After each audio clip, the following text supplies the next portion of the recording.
Okay, he was talking about careers in law. Okay. I have a checkered past. I have a misdemeanor for every day I've been born, basically. So I'm not trying to be an attorney because I know I couldn't pass the bar because of that. But could I be of some assistance in the legal and investigation services?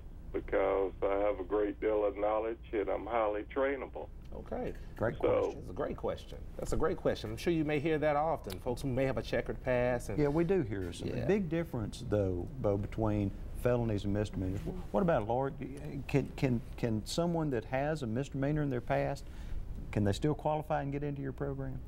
Well, it certainly depends on the individual circumstances of the prospective student. I think that's true for any institution. We look at lots of things: prior academic success, prior career success or job success, and sort of look at the whole package. But I thought I understood the caller to question whether or not there were investigative work that perhaps he could go into, and maybe that would be an option as well. But certainly we would not exclude someone from considering the institution because of that. We would look at the whole deal. Kirby, I'm sure people ask that question all the time. They may have spots in their past, and they probably just don't want to even try to become an attorney, but they want to know, what else can I do? And so what advice would you have for folks? You know, Laura and I were talking about that subject earlier, and let me also say this to Bo.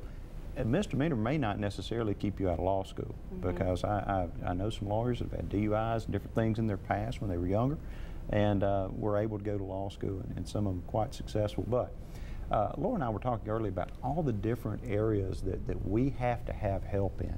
Investigators are very, very important to our firm because we do personal injury work.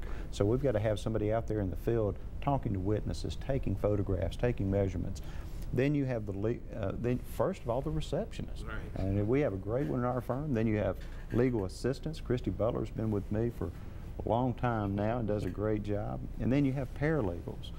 So a lot of areas just in a law firm like ours. And then you've got corporate law where they have even different positions. And you've also said that you're not necessarily precluded from going to law school. No, so don't count yourself out too soon. Absolutely not. All right, great question.